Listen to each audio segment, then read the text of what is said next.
All right. I think that worked. Okay. Thanks for your patience. It's been a little bumpy. So sign up for text messages. If you're watching on another platform, go ahead and register here. Watch the replays on YouTube. Those will be available till Tuesday of next week. So hopefully that will be helpful for you, Laura. And then join the LinkedIn community. I just decided, I think this will be super fun, and I want to hear what you guys think about this, that we should do a book club. And so for the community, since I'm just launching it, is that in the community, we could do a book club for one of my favorite business books. Drop in the chat if you think that would be fun to read a book with some of the people on the call in the same spot as you. Anybody? Yes. Got one yes. All right.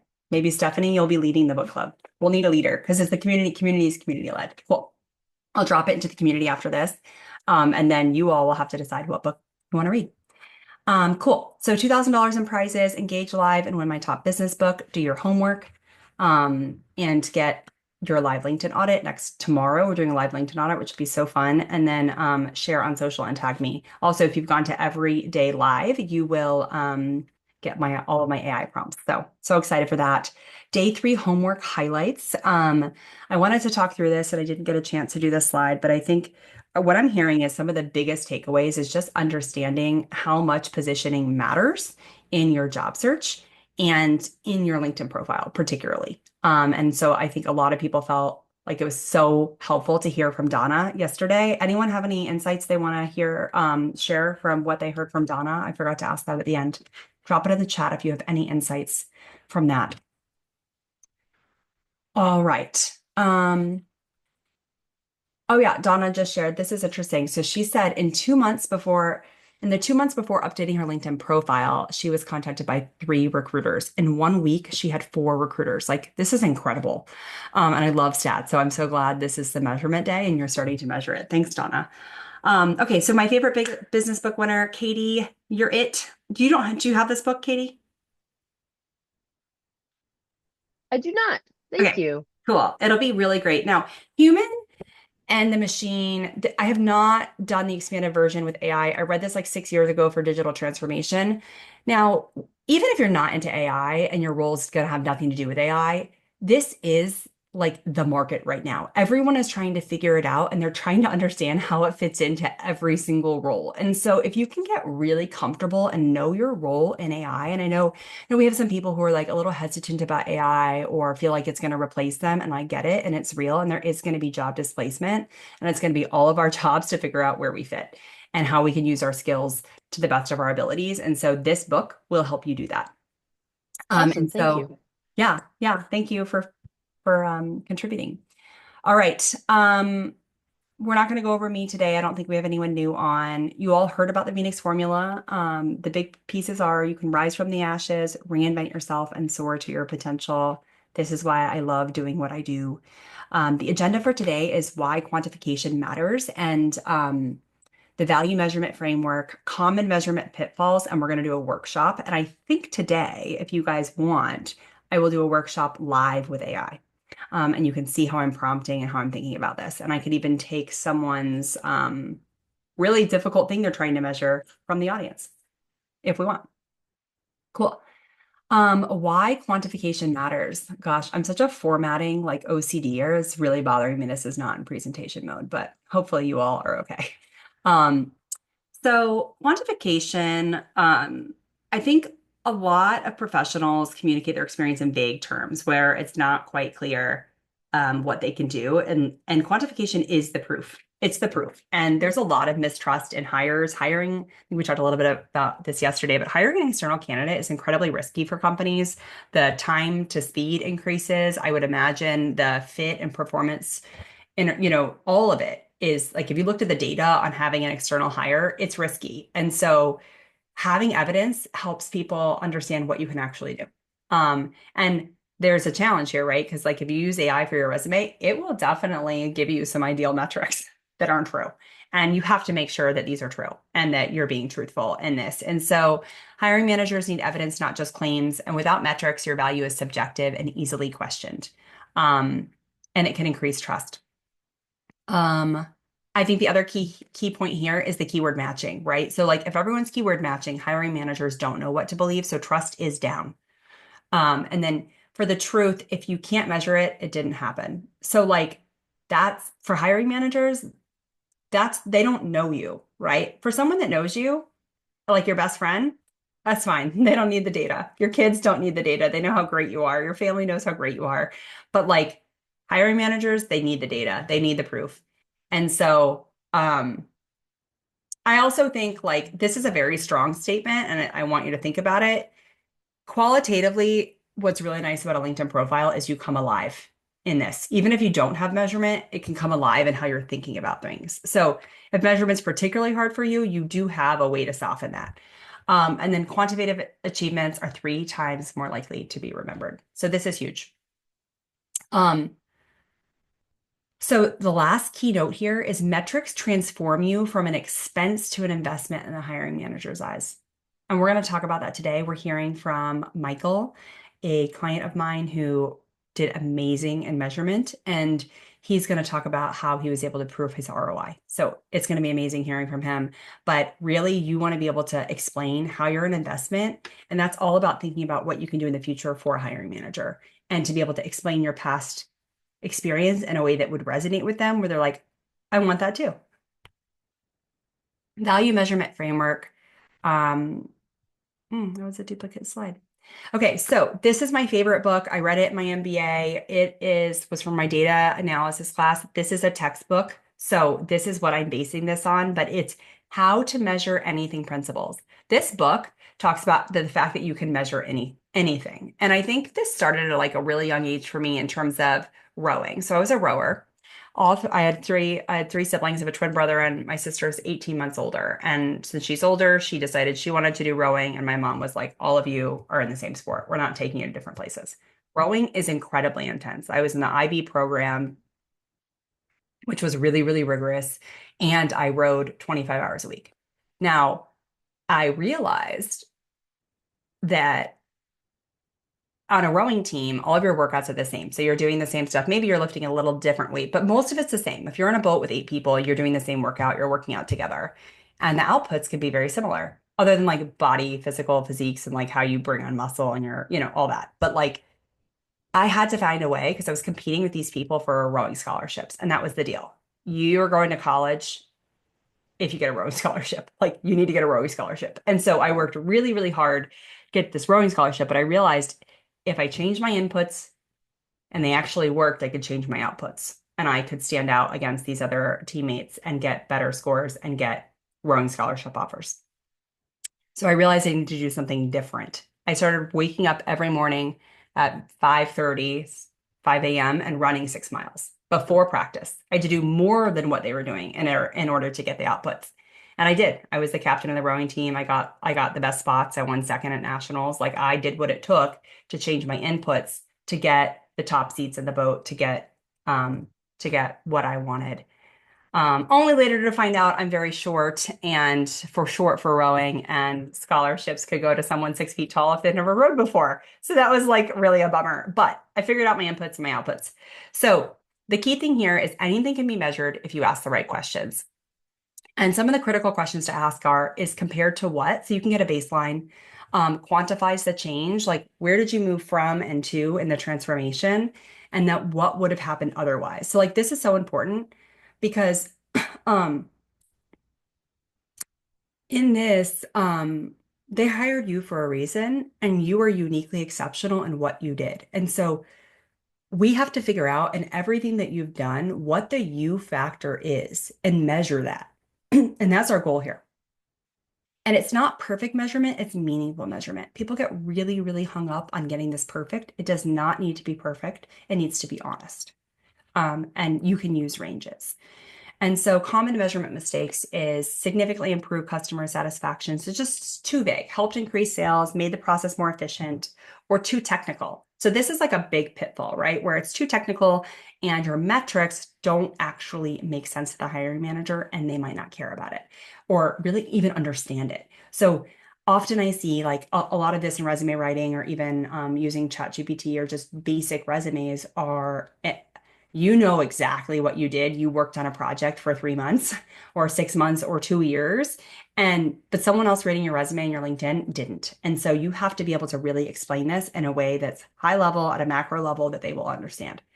And then focusing on activities rather than outcomes is kind of the same thing of, I mean, I would say the basic LinkedIn profile is going to tell you like literally like functions, like what you were responsible for. A second level would be like, what activities did you do? And then the third level is activities and outcomes and how you can help. And the fourth level is how you can actually help them. Um, so direct metrics that matter, time metrics. So you can look at time saved, hours, days, weeks, cycle time reduction, and these can be estimates, right? Like I worked in a process, it was a complete cluster and it used to take 2 weeks and I think we got it down to 3 days. Like that is a metric, right? And it doesn't need to be like, did you do a time and I mean, I'm Six Sigma. So like, did you do a time and motion study? Do you have all the data? Like some of this is really hard because it's behind, but you really have to think about what you transformed. And so time to market improvement, like were you able to roll things out faster, make faster decisions, have clarity and visibility into decisions, better teamwork? Quality metrics are going to be error reduction rates, customer satisfaction improvements, compliance or standards. Money metrics is revenue generated or influence, costs reduced or avoided, and budget savings. And then volume metrics, productivity increases, throughput improvements, and scale achievements. So we'll get into these. This is a very like technical session, so hang with me. But I think this is one of the most important like things you can do to stand out. I mean, Donna just said it, like she has all of these measurements. She has her story on her LinkedIn, and she's standing out in terms of like recruiter sourcing for her. So indirect measurements equally powerful. So this is where your story comes alive, and you can have this on your resume too. Adoption rates, implementation across teams, training effectiveness, problem prevention, security improvements, compliance achievements, like reach metrics, like how many more customers, market expansion, visibility or engagement increases. So like if you're working on a project, for example, future work for me, big you have to think about like what the company did and why they did it. Future work happened in the Great Resignation. It was an employee market and they had to like stop the hemorrhaging of employees and give employees what they wanted, right? So like the big thing is like, were we a thought leader? Did we attract more talent because we did the future of work? Were we able to affect employee attrition? I did not directly, like someone did not stay just for the future of work, but we do have data that can show that. And so metrics is team size, company revenue, and goal and percent achieved. So all of these things are good to think about as you're looking at something. Now I'll also say, and I didn't mention this before, so I was in the office of the CEO. I did a rotation there and helped manage the goals for the whole company. Now, if you think about your hiring manager and the hiring manager and the manager of them and the manager of them, all their skip levels, they have meetings with their higher ups on the goals that they need to do. Like that's what they're targeting. A lot of them are bonused on it. And so hiring managers are trying to understand if you can help them meet those goals specifically. And it's really hard for them to even measure what the goals are and all the activities that actually contribute to the goals. VPs and SVPs struggle with this, I promise you. And so showing that like you're goal oriented and you can think about this and help them contribute is huge. Um, And so you can look at comparisons. When I started this process, it took 3 weeks ago. I implemented a standardized workflow and I reduced the processing time. So this is like a story you would say on your LinkedIn. Industry average response time was 24 hours. My team consistently delivered 8 hours. So you want there to be significance in what you're doing. The magic of percentages, so it's easy to understand. It allows comparison across different scales and demonstrates relative impact. So if you said you did 3 people, like 3 days, like you want to understand the relativity of that. Um, okay. So, um, let's see here. Oh no. Did you guys see that? There's my presentation that was lost. I think it's my Mac. Can you see this now? Yes. Do you Yep. see how to measure anything book right now? Yep. So weird. I swear it disappeared. Okay. So, and actually we're going to go out of presentation mode for this because I want I'm gonna make this a workshop for you all, for you to do it yourself and to watch other people do it. So some of you might learn better by doing. Does anyone want to throw in something that was really, really hard for them to measure?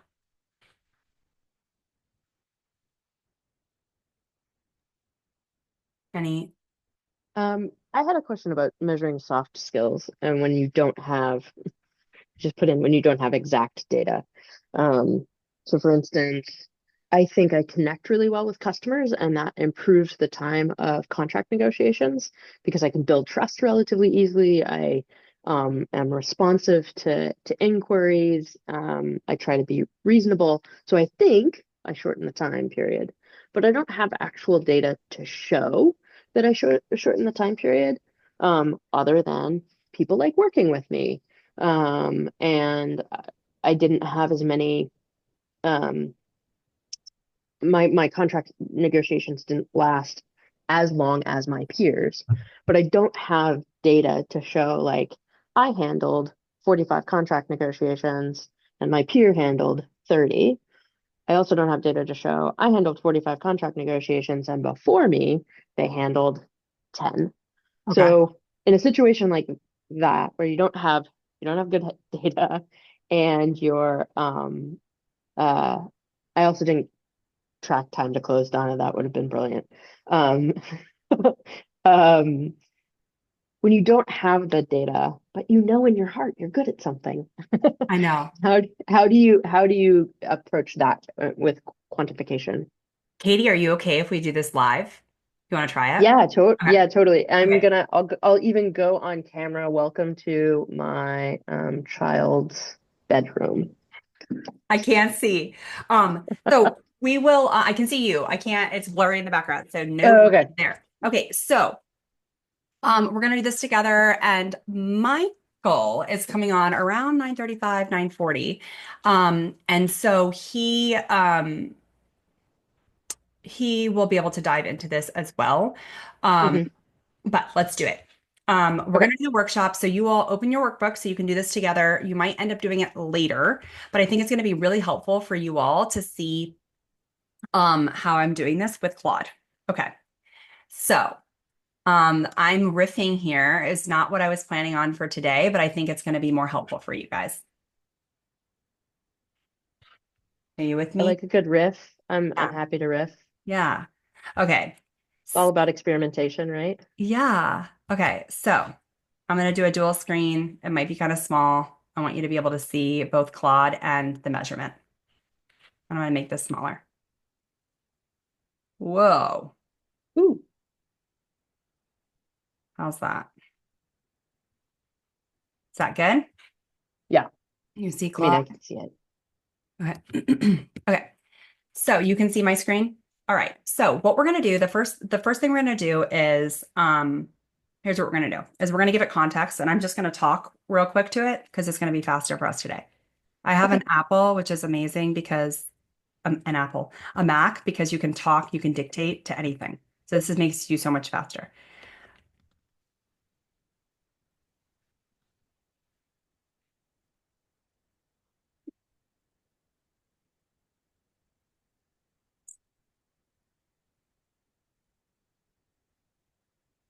Okay. I am trying to help Katie with measurement. She has an amazing example of how awesome she is with customers, but is finding it difficult measuring it. And she told me this story where she actually closes negotiations faster than her peers because she creates such good relationships with her customers, but she's stuck because she didn't measure like whether she was able to handle a higher volume because of being able to close things faster and having a shorter cycle time to negotiations, or like better customer satisfaction, or maybe even better outcomes in the negotiation because of having good customer relationships. So we want to help Katie feel alive and show why this is incredibly valuable in what she does. And Katie is a lawyer, Attorney, yes. attorney.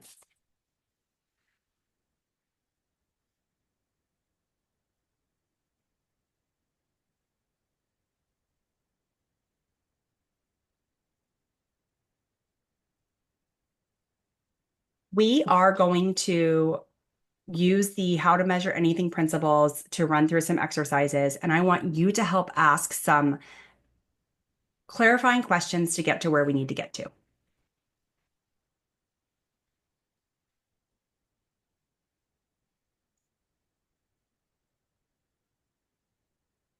Let me know you understand and we'll get started.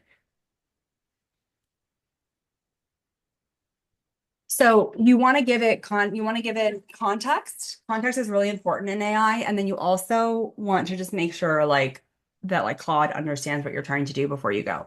And just so you know, when you're in, like, for those of you that end up deciding to do the Phoenix formula, this is all like programmed and there's a ton of training data that goes into this. So this prompt is very simple, but will still help get you where you need to go. So I'm happy to help. I'm going to say,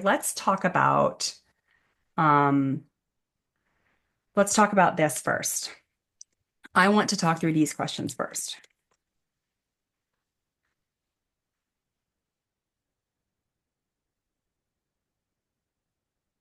Okay.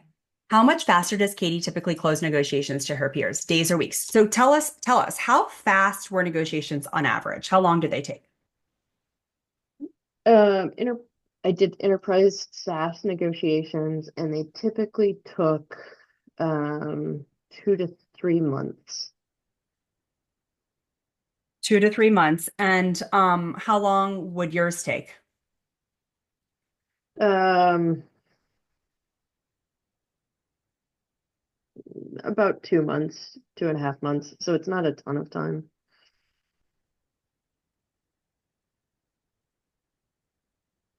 but it does get you in the quarter.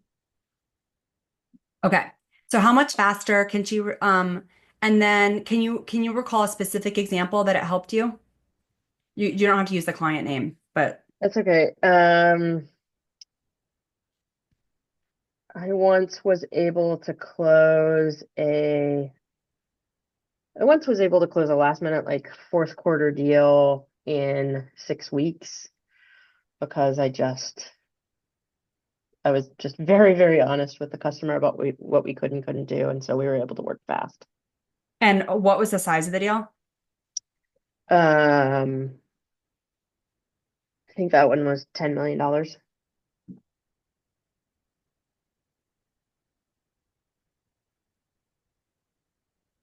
Okay. And you answered this already. How does Katie's approach reduce the back and forth exchanges, money impact? Did you get better financial outcomes? Like, it was a $10 million deal. Did I you, ha I handled all of the most uh, lucrative deals. So if the opportunity was large, I was the lead negotiator by default. and did you get like a better outcome for the company based on how you negotiated? I Like, only I only ever lost one. I only ever lost one deal, wasn't able to close one deal in my 5 years at the company. So, um, and that actually had nothing to do with money. Um, uh, so yeah, I probably like, over the course of my time there, I probably closed 50 enterprise deals of at least $1 million. and let's see what else here. Okay, and so the thing is here, you're gonna wanna just answer the questions that work and then move on when it doesn't. But like anything Yep, else here for you, cost savings from shorter negotiation periods, like in terms of resource. I mean, how many not resources really. supported you? No, okay. Salvage deals, others might have fallen through. So what was the other, like, comparatively? You had a 1 to 50, so a 98% success rate. What did you see? Like, what is the industry average in that, or peers, or if you were to think extrapolate it? Um, it's hard to tell because not everybody, right? The industry in which we were working was relatively close knit. The company that I was working for was the top choice, unless you were going to go with Microsoft solution, in which Yeah. case you're just going to add it in, right?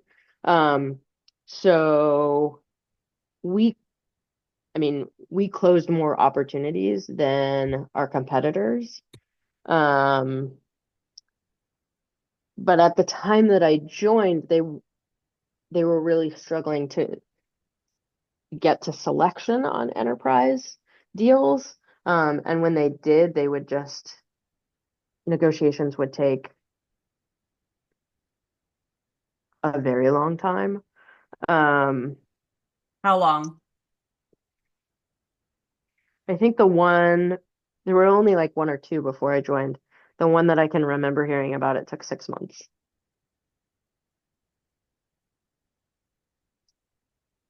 So when you joined, then it got down to like you got the whole team got down to like 2 to 3 months, and you were like two to two and a half. Yeah, the first time we had to implement my system, it took 4.5 months because everybody was learning.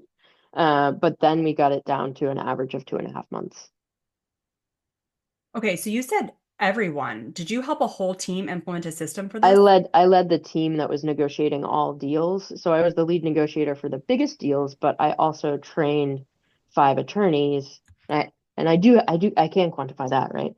I trained five attorneys to handle all B2B sales, all vendor agreements, all partnership agreements, and for specifically for enterprise sales, which is where I focused my energies. It was developing the system, implementing the system, and then fine-tuning it on a regular basis and training others to use it. I'm great. Would you say I'm great?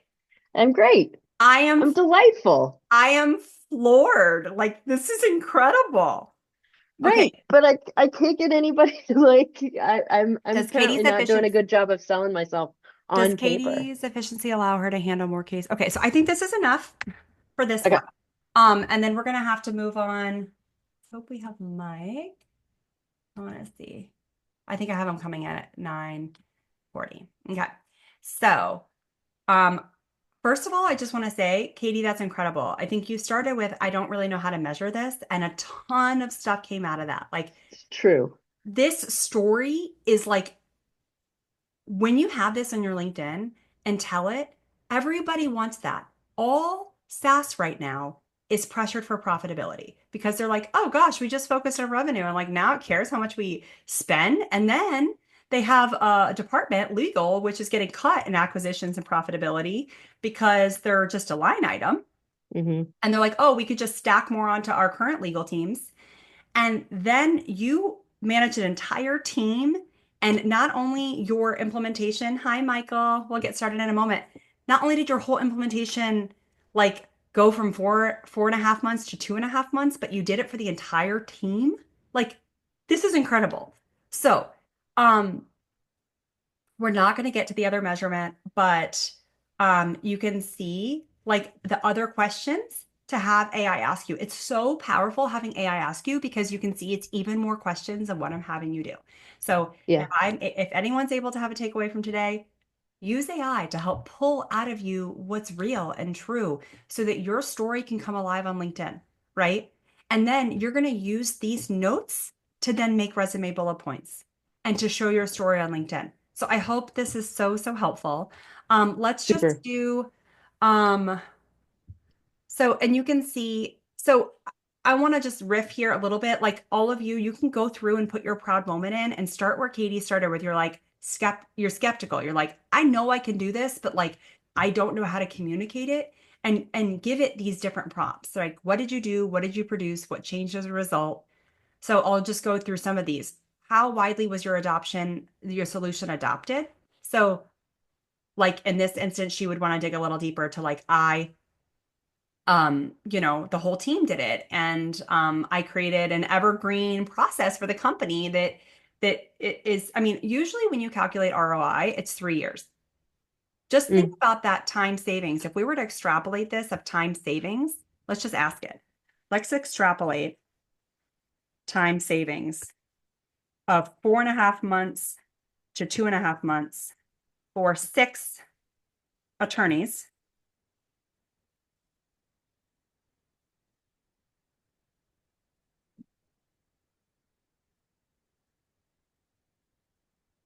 That's 12 months. That's one full Sweet. FTE, Wow. right? If you That's awesome. if you look at that time savings across 3 years, that's 3 FTE. Now you take all of your salaries that are $1 million each, whatever. You can Yeah, literally yeah, go into Glassdoor and find your cost savings numbers. This is huge. Find the yeah. average salary of attorneys, or if you know what they are, and that is then your cost savings, right? You led this team, and then you had $300,000 in FTE cost savings or That's whatever. fantastic.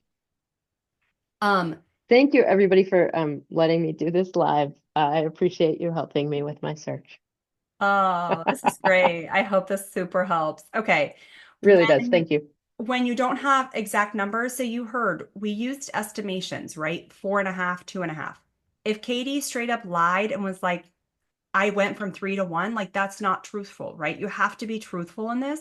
And there's a big difference in knowing that you did this in your heart and giving an estimation versus like not. And so that's what I think the big thing is the discomfort with measurement is that you didn't measure it. You didn't have your time and motion. And I think that this is the big distinction. Now, this is the big thing, and we didn't get here today, but it's the so what.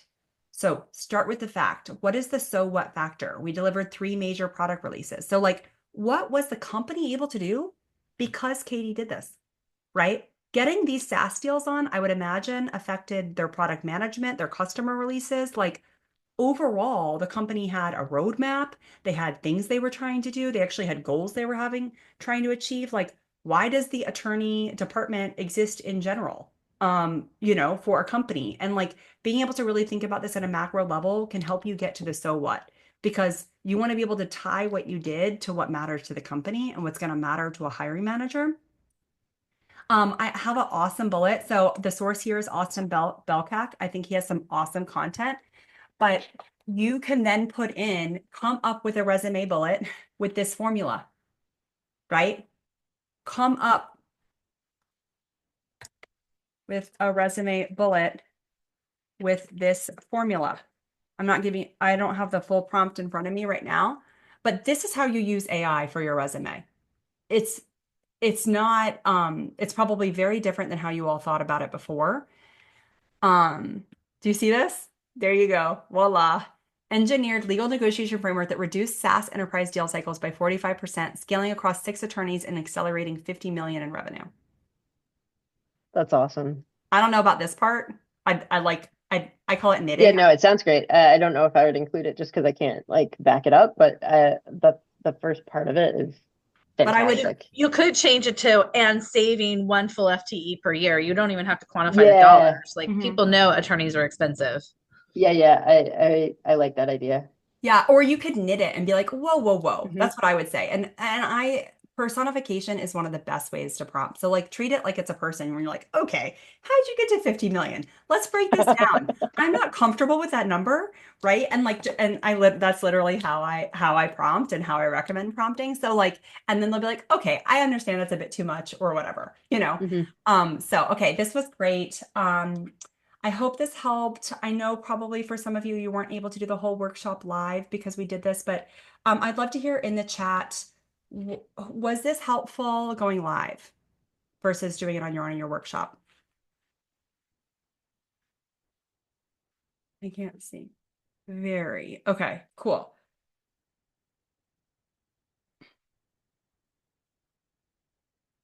All right.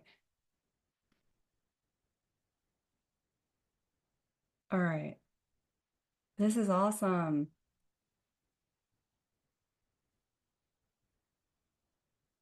Okay. Cool. And so you guys got to see me use Claude. I love AI. And I think I told you in the beginning, I built like 50 AI agents. Like, I think AI has the power to augment what we do. I think it has the power to augment how you show your value. Like, so I'll be doing AI upskilling and how to use AI for your job search every week, Tuesdays at 11 a.m. Join the community.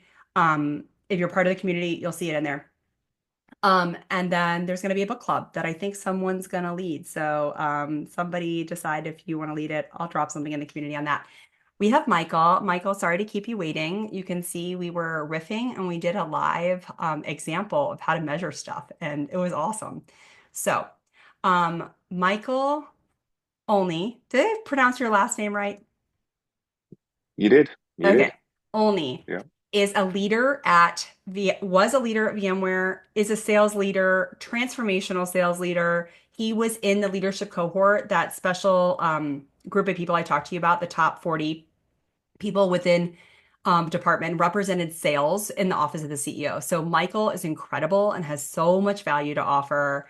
And we worked through measurement and he did an amazing job. So I can't wait for you to hear from Michael on how this like really made him come alive in his job search. So Michael, anything else you want to add there? No, I think that does for a good introduction. And I know these things are always very time bound, so we can jump into the how you want to go Well, ahead. let's jump in and I'm struggling with uh, sharing the actual screen, so I'll just share that.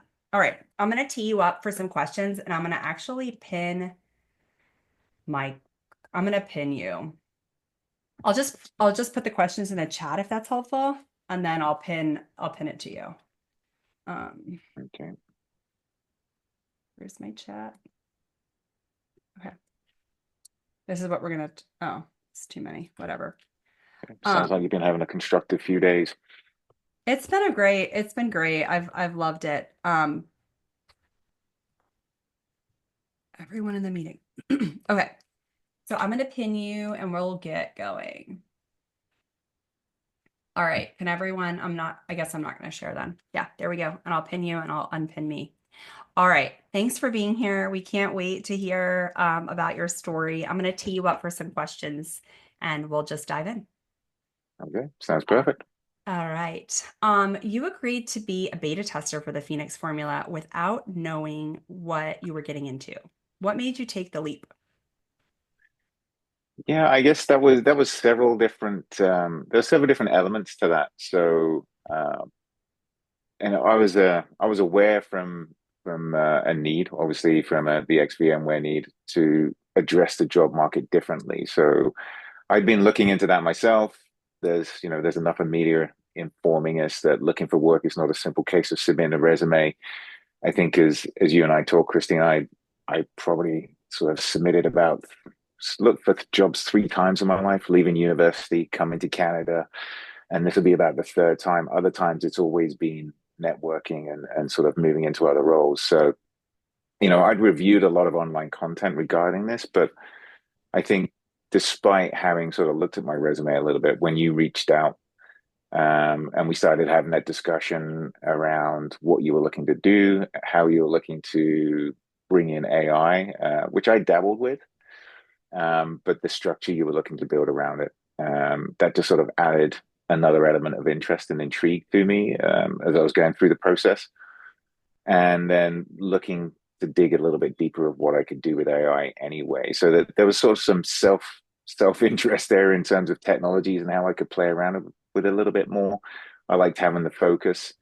Um, and of course, you're an old work colleague. So for me, in VMware, we're very much about helping each other out. That's very much been a part of my career is if someone reaches out and asks, then, I'll get involved if I have the time, which of course I do have a lot of time at the moment. If I have the time, I'll get involved. I'll look to work. I like the collaborative element as well that we sort of went through as we went through this process, as you were trying to sort of work through things. And for me, I think the other big piece was just the self-imposed accountability. So I know when I don't know how many people in here have been searching for long or have gone through this before. It's there's an element of keeping yourself accountable or keeping myself accountable that was working well, but at the same time, the moment I'm helping someone else, the moment, as we looked at the beta test, I needed to give feedback, I needed to dig in. The more I dug in, the more you got out of it, as well as myself. Really helped me step up that accountability to another level and keep it quite timely and focused. Cool. The accountability is one of the hardest parts, is like just it takes work and you put in the work and that's awesome. Okay. The next question I have for you is, are there any metrics or achievements you hadn't given yourself enough credit for until going through the process? Hmm.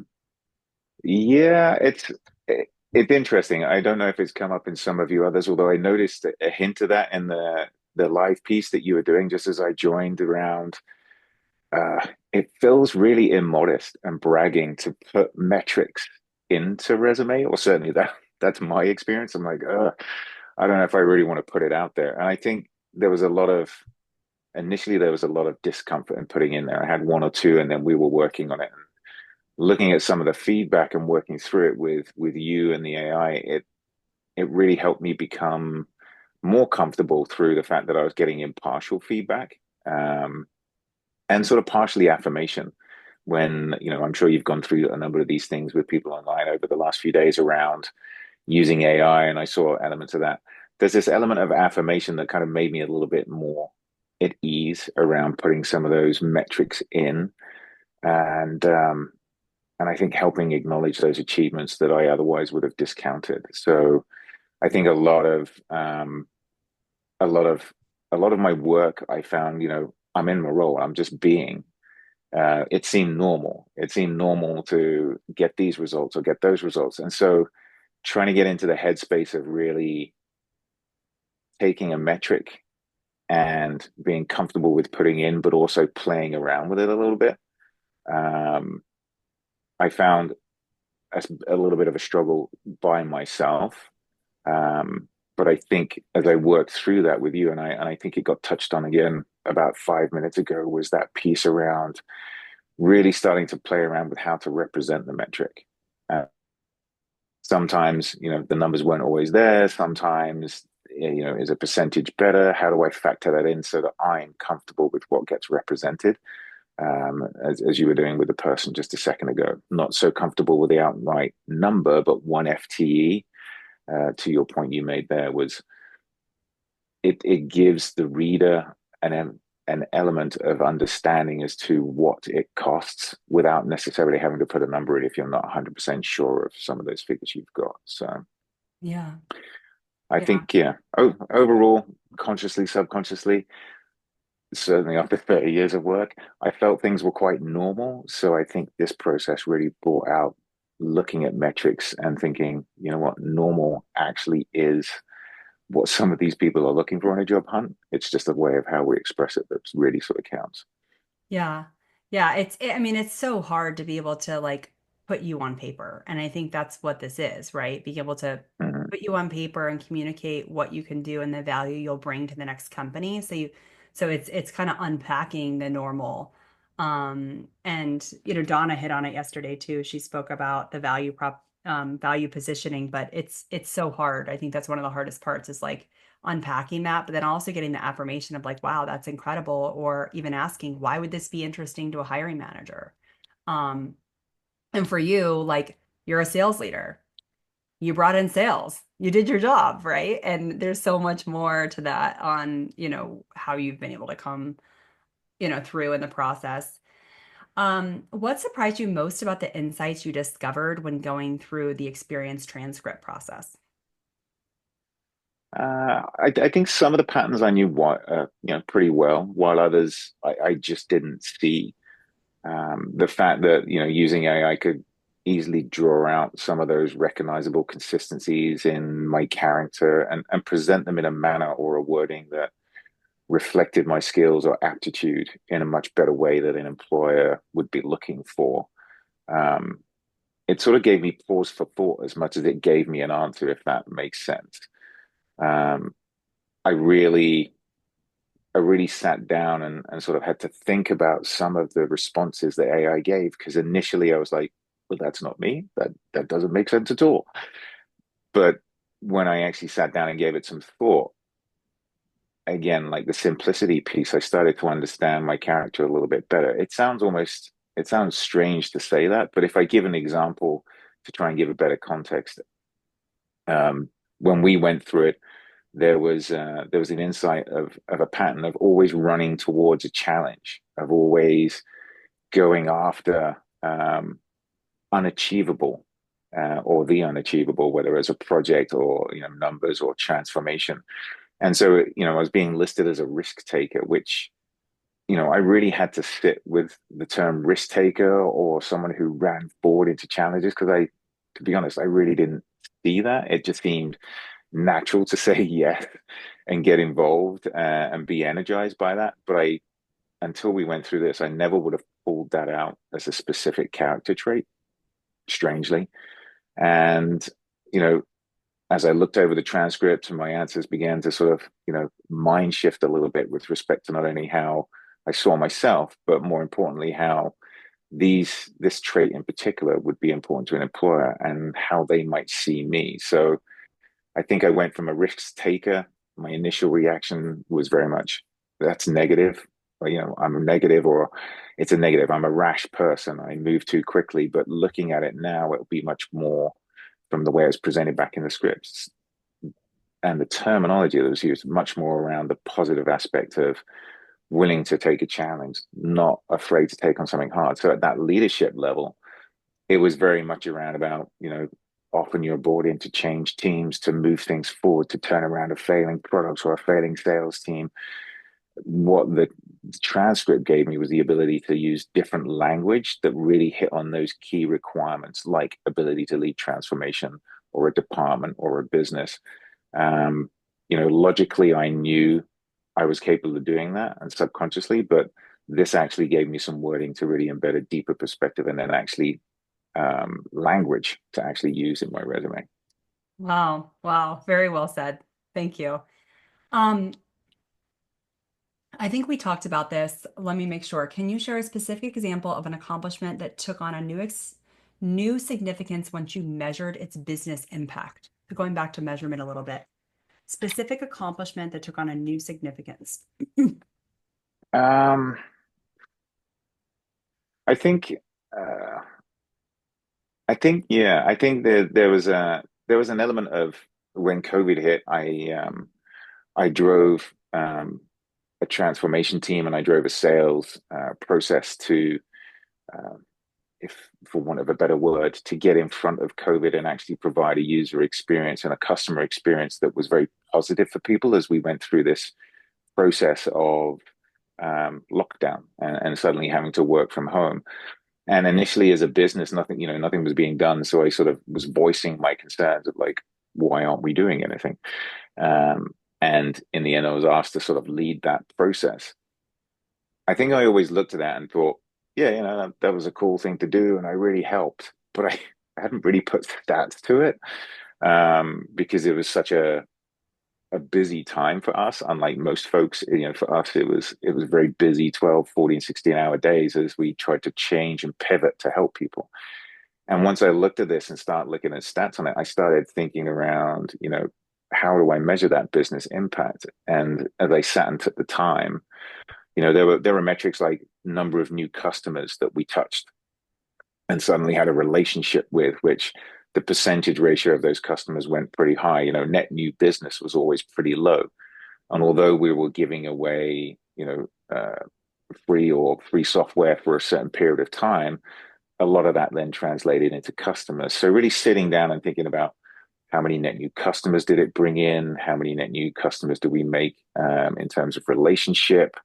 What was the feedback we got? What was the goodwill we got in terms of business? How much more did our revenue trajectory go up because of that?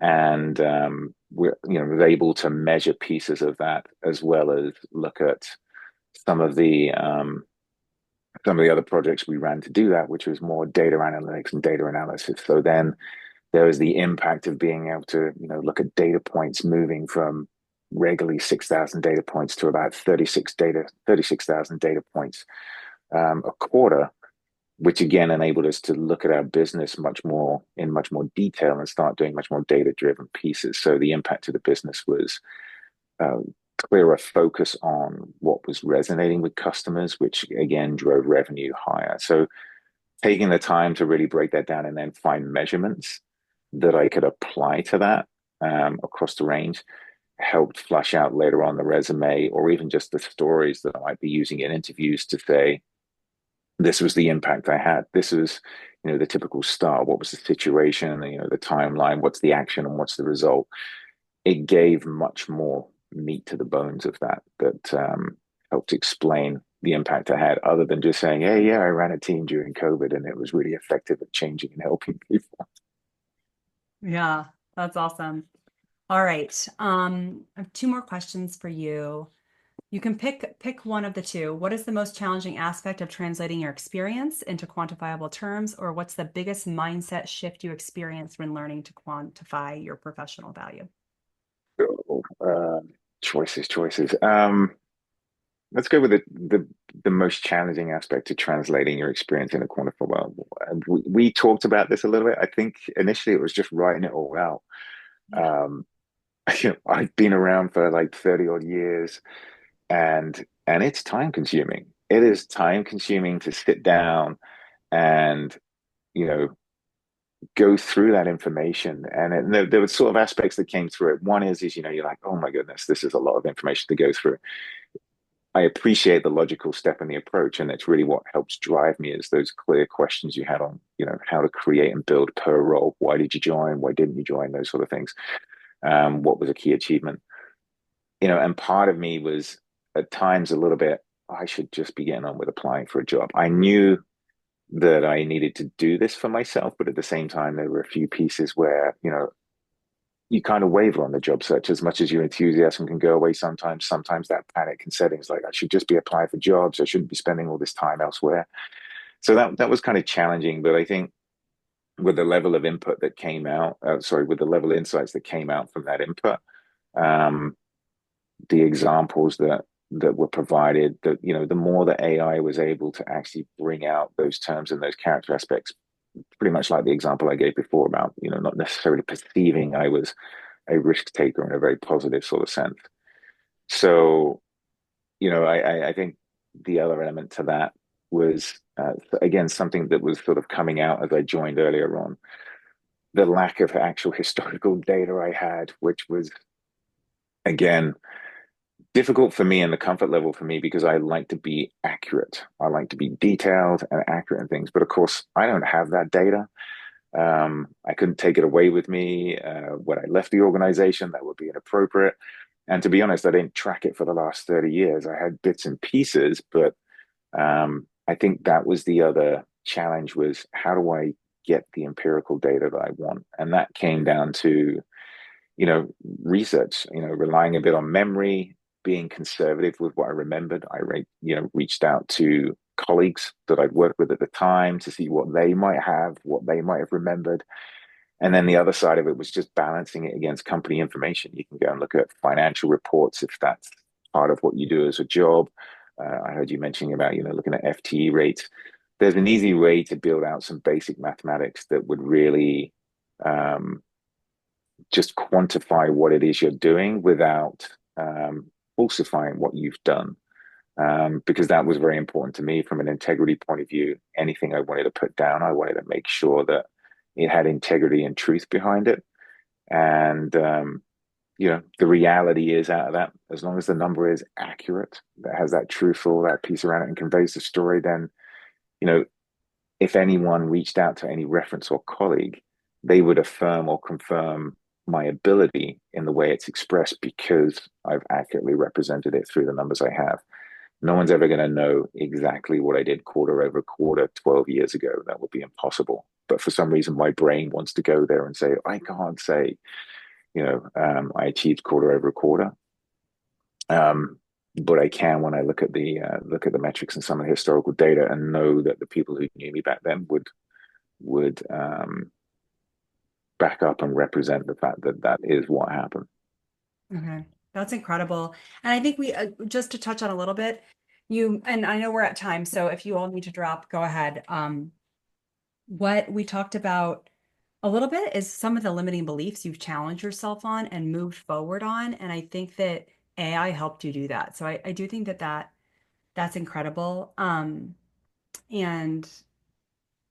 yeah, let's move on to the very last question. Go ahead and drop in the chat what you're getting most out of this conversation with Michael, what your big takeaway is. And he's going to leave us with this last question, which is what advice would you give to someone who's looking at their resume today and wants to start measuring and showcasing their impact, but they don't have the numbers? Apologies for the sunshine coming in here. It's quite bright here in the UK at the That's moment, it. so Cool. unseasonably so. Did you want me to address any notes in there or just go Oh yeah, through some of yeah. my impacts Just time-wise? what advice would you give to them? I think you mentioned a little bit before, like it was Yeah. a little hard to be like, am I wasting my time here? I should really be doing XYZ, which you knew wasn't producing the results you wanted Yeah. in I general. think, yeah.